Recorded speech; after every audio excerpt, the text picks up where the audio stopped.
mindannyiunknak tudni kell, aki erre a pályára készül, hogy bizony ez nem lesz fáklyás menet, és ebbe a pályába a megtorpanások kódolva vannak. És ezek a dolgok is kódolva vannak, amikor olyanokat éneklünk, vagy olyanokat énekeltetnek velünk, ami nem a mi asztalunk. És azt gondolom, hogy egy ilyen leállást, egy ilyen pandémiás helyzetet a pálya bármelyik szakaszában arra használhatunk föl, hogy ezen elgondolkodjunk. Mindenki tanul szerepeket, vagy tanul áriákat csak hobbiból, vannak vágyott szerepei. Most megnézheti, kipróbálhatja, hogy vajon ennek van-e realitása. Visszanézhet a szerepeire, és azt mondhatja, hogy ezt nem kellett volna elénekelnem, ezt elénekeltem, milyen jó, hogy elénekeltem, bár énekelhettem volna többször. Mert Francesco és nagyon sokak azt a megoldást választották, hogy amikor saját maguk választhatnak akár egy gálára áriát, akkor igenis mindig visszatérnek arra, amiben ők a legjobbak. És ezt kell mindenkinek ezt a kérdést feltenni, hogy mibe vagyok én a legjobb, és ez nem okvetlenül konvergál azzal, hogy milyen szerepeket bíznak rám. És ez úgy kell elképzelni, mint egy mátrixot. Nagyon sokféle hálózati rendszer van. A képességeink nem állandóak. Mindegyik életkorban, kezdőként, felívelő szakaszban, a csúcson és a lefelé tartó szakaszban más és más képességeink predesztinálnak minket bizonyos szerepekre. Tehát ezt nem lehet figyelemmel kívül hagyni. Nagyon sok olyan énekesnő volt, és például ebben a bizonyos háborús helyzet után a 40-es, 50-es korosztály apa találta magát, hogy a régi szerepeiket már nem csak a leállás miatt, hanem életkor miatt sem tudták volna úgy előadni, ahogy elvárták volna tőle. Jönnek fiatalabbak. Sajnos ez egy életkori sajátosság és természetesség, hogy mindig jön szebb, mindig jön jobb. Ez az élet természetes rendje, nem maradhatunk ugyanazok, nem merevíthetjük ki a képet 35 éves korunkban, nekem szerencsém, mert én nem akkor énekeltem a legjobban, de nem merevíthetjük ki a képet, és próbálunk ahhoz hasonlulni, annak megfelelni. Ez mindig egy frusztrációt fog okozni. Egy nő változik, egy nő kivirul, virágba borul és elhervad. De az elhervadásnak is vannak olyan stációi, amikor bizonyos szerepekre mi leszünk a legalkalmasabbak. Egy interjúban feltették nekem ezt a kérdést, és utána megkérdezték, hogy hát hogy tudok ilyen szemtelenül beszélni ezekről az életkori dolgokról.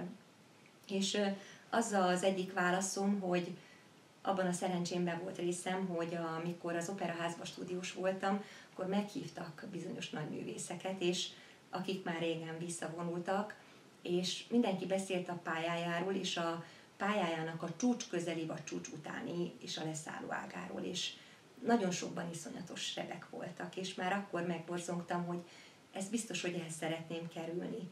Biztos, hogy megbedegíti az embert, vagy rossz légkör veszi körül, hogyha ő nagyon-nagyon ragaszkodik ahhoz, aki volt.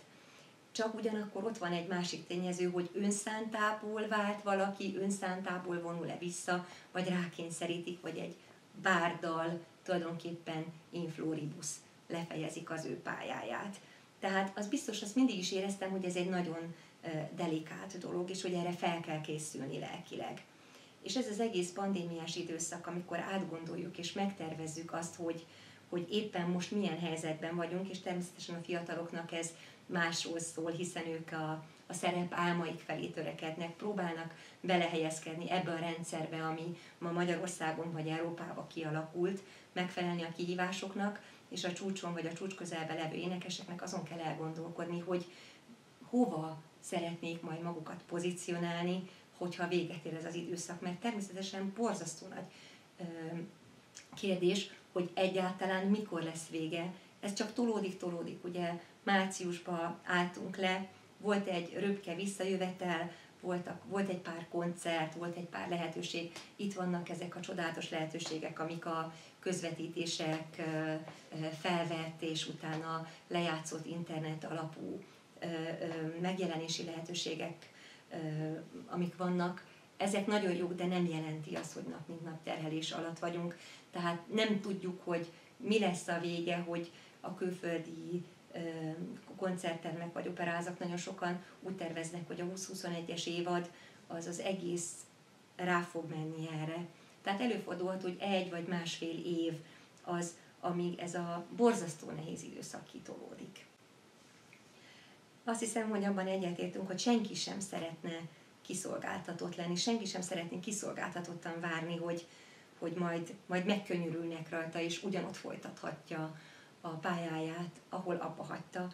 Ezt most már kijelenthetjük, hogy semmi nem lesz ugyanolyan, és nagyon szerencsések leszünk, hogyha ez nem hagy maradandó nyomot a közönségünkön, hiszen a közönség fél, lehet, hogy a közönség végig maszkkal lesz, még hónapokig az oltás megjelenése után, vagy egy csomó törzsközönségbe tartozó ember a korosztálya miatt, vagy veszélyeztetettsége miatt nem fog eljönni minket meghallgatni. Az, hogyha kevesebben hallgatnak meg, az akkor érthetően csökkenteni fogja az előadásszámot, és egy ilyen folytott előrehaladásból jöhetünk vissza a rendes terhelésre. Milyen megoldásokat találhatunk? Én is csak tapogatódzom, mert erre nagyon-nagyon kevés a megfelelő anyag, hogy ilyenkor mit kell csinálni.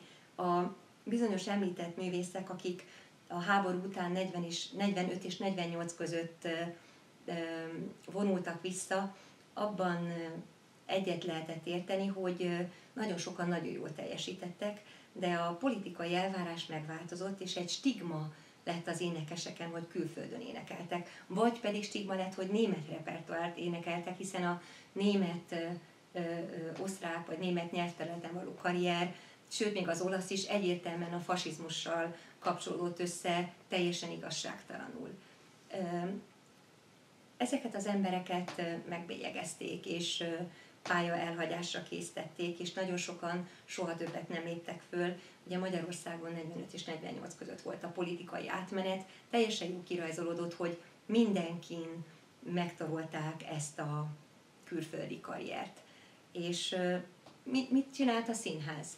Bepótolta a helyeket 20-as évei elején levő fantasztikus tehetségű művészekkel, akik hirtelen minden gyakorlat nélkül berobbantak a köztudatba, és 20 évesen nagy főszerepeket énekeltek. Ráadásul nem a könnyű repertoárban, akkor a nagyon népszerű Puccini, Verdi vagy Bizet művek kerültek előtérbe, tehát azt jelenti, hogy egy fiatal mezzoszoprán mondjuk Delilával, Sába királynőjével, vagy éppen Amnerisszel találkozott.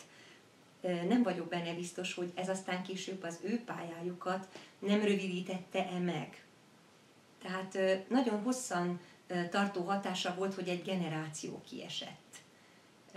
Nem adhatta tovább a stafétabotot, és csak egészen kivételes énekesnőknek, mint Osváth Júlia vagy Orosz Júlia adatott az meg, hogy 60 éves koruk fölött is szopránságuk dacára főszerepeket énekeljenek. Inkább megint beindult egy olyan vetésforgó, ami azt mutatta, hogy a 20-as, 30-as évek közepén érjen egy énekes a csúcsa, és utána szépen ez görögjön lefelé. Aztán a 80-as években, amikor újra lehetőség volt nemzetközi karriert befutni magyar énekeseknek, akkor ez egy kicsit kinyúlódott, és lehettek hosszabb karrierek magyar vonatkozásban is, de sajnos nem maradt fönt olyan önvallomás, hogy ezek a nagysztárok, mint Németh Mária vagy Tucsek Piroska, hogy érték meg ezt. Volt olyan énekesnő, például Halász Gita, akit leparancsoltak a színpadról, és utána még búcsú előadást se kapott, egyszer csak megkínálták újra az egyik parádés szerepével, Blondéval.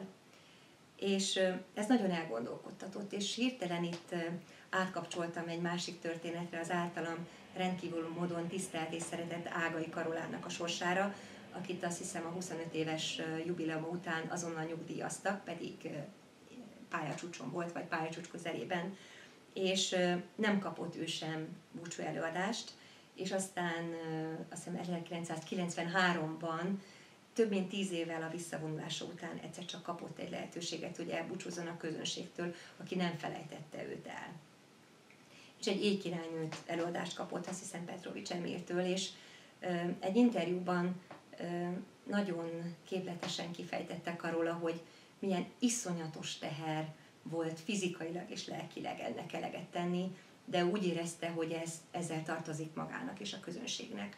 És tulajdonképpen ez az a kihagyás, tudom, hogy énekelt a férjével közben is, és tudom, hogy énekelt koncerteken is, tehát nem hagyta abba az éneklést, de lelkileg, fizikailag nem volt kitéve olyan terhelésnek. Tehát ez áll a legközelebb ahhoz, amin manapság minden kollégám átmegy, és azt nyilatkozta, hogy amikor betolták az Éjkirálynő áriára, egyszerűen nem volt ura a fizikumának.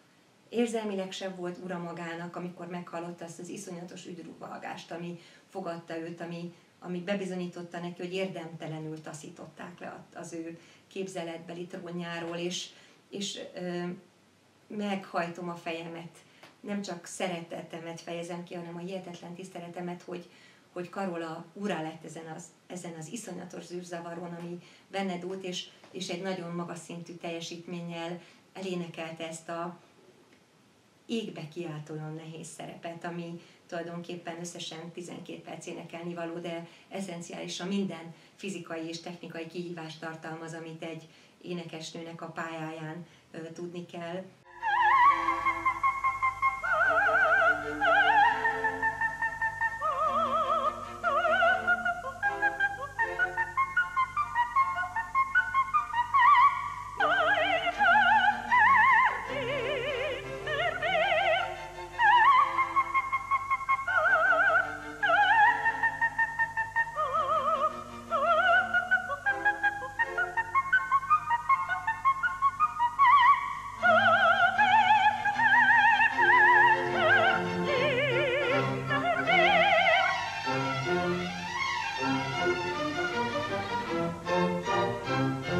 És ez például egy útmutató számomra, hogy ő valószínűleg sose hagyta abba az éneklést, valószínűleg végig karban tartotta magát a férjével való fellépések miatt, tehát az állandó munka az, ami megvéd minket attól, hogy a fizikumunk leüpüljön, hogyha a újbóli fellépéssel járó stresszt nem is tudjuk kiköszöbölni, és visszatérnék megint az úszó példájára, hogyha ők végig edzenek, és nem tudják megközelíteni azt a teljesítményt, amit az utolsó világbajnokságon vagy olimpián, akkor nekünk el kell fogadnunk, hogy valószínűleg nem fogjuk tudni elérni, de hogyha nem dolgozunk, akkor lehetetlen. Akkor az a készség sem lesz meg bennünk, hogy amikor már újra terhelés alatt leszünk, akkor egy nagyot ugorjunk. Én azt találtam ki magamnak, hogy megengedhetem magamnak, hogy szerepeket tanuljak, megengedhetem magamnak, hogy új áriákat tanuljak, arra az időre számítva, amikor majd újra énekelhetek. Egy kicsit felülvizsgáltam, hogy mik azok az áriák, mik azok a technikai megoldások, amiket most elhagyok, és mi az, amire fókuszálok.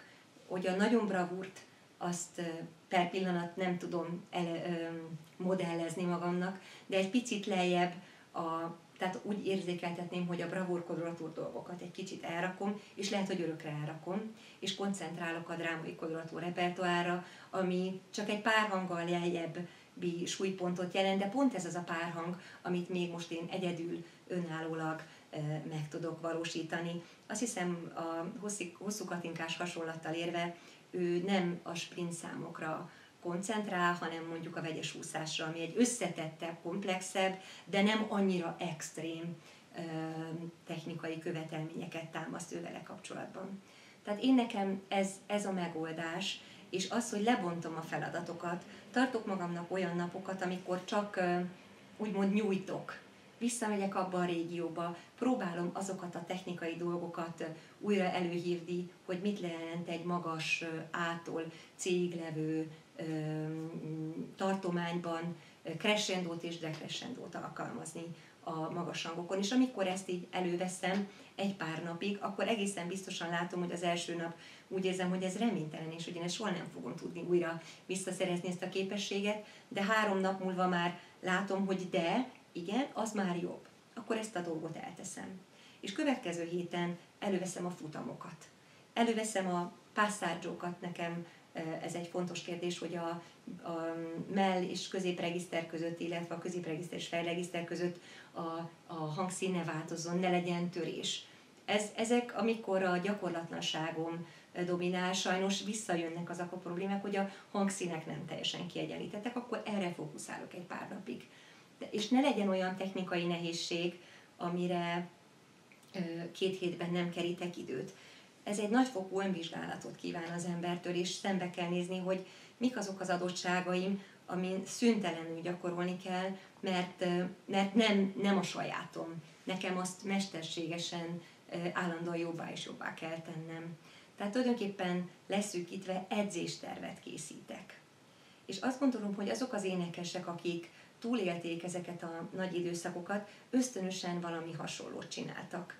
Volt egy olyan kamarapartnerük, volt egy olyan zongorakísérőjük, akivel együtt tudtak dolgozni. Nagyon szeretném hangsúlyozni, hogy ez a munka egyedül nem megy. Ehhez pszichikailag egyedül még a legerősebb ember is kevés. Kell hozzá a kontroll, kell hozzá olyan, aki ismeri a mi hangunkat, és rámutat azokra a pontokra, ahol kiderül az edzetlenség. Mik azok a technikai nehézségek, amikor az ember például elindít egy olyan frázist, ami egy magas tartományba végződik, és hiába tudja a testének mondja is, hogy itt elő kell készülni, ennél a hangnál majd támasztani fogok, hogyha a test késve adja ki az instrukciót, mert a fej és a test beidegzése, ez a nagyon szoros kapcsolat, amit a pályán évtizedekig gyakorolunk, a leállás miatt egyszerűen szétesik, és lelassul, és mire odaérkezünk a magas hanghoz a zenében, a testünk nem tudja követni ezt. Ez egy olyan biztos jel, ami azt jelenti, hogy nem csak a testünkkel, hanem a pszichénkkel és az idegrendszerünkkel is nagyon foglalkozni kell. És mindenkit arra buzdítanék, hogy beszélgessen magáról, a saját pályájáról egy kollégával, akiben megbízik, egy idősebb pályatársal, egy énektanárral, egy korepetitorral, a kedvesével, a szerelmével, vagy valakivel, aki nagyon ismeri őt, és fejtsék meg közösen azt, hogy mik azok a nehézségek, amivel harcba kell szállni. Az teljesen lehetetlen, tétlenül várjuk, és azt gondoljuk, hogy ha majd hónapok múlva véget ér ez az időszak, akkor ugyanott tartunk, mint ahogy befejeztük. És azt gondolom, hogy minél inkább szembenézünk ezekkel a nehézségekkel, annál erősebbek vagyunk. Nem szégyen az bevallani, hogy mindenkinek vannak technikai nehézségei, és mindenkinek vannak olyan adottságai, amik akadályokat gördítenek elé. Ezek lehetnek fiziológiai sajátosságok, lelki alkat, lehet egy rossz beidegződés, korán elénekelt nehéz szerepeknek a nyoma az idegrendszerben és a hangon. Nagyon sok ilyen van, de hogyha mikroszkóp alá vesszük és szembenézünk vele, akkor erősebbek leszünk. És akkor, amikor majd végre a sorompó fölmegy, akkor többet fogunk tudni magunkról és a hangunkról, és hasznosítani tudjuk a nagy elődeinknek a tapasztalatait. Ezért mindenkit arra buzdítok, hogy olvasson, keressen, hallgasson olyan embereket, akiknek a pályájáról le tud vonni tanúságokat magára. És legfőképpen az, hogy egyszerűen legyünk őszinték magunkkal. Ez az egyik legnagyobb és legsegítőbb erény, amit megtehetünk magunkkal, hogy nem titkoljuk magunk előtt, hogy miben vagyunk, miben szenvedünk szükséget, mik azok a problémák, amikkel meg kell birkóznunk, és én hiszem azt, hogy közösen, hogyha összefogunk, és mindenki figyel a másikra, és persze saját magára, akkor lesz ezután a leállás után is virágba borulás is, mindenki fejlődni fog tudni, és mindenki talpra áll majd.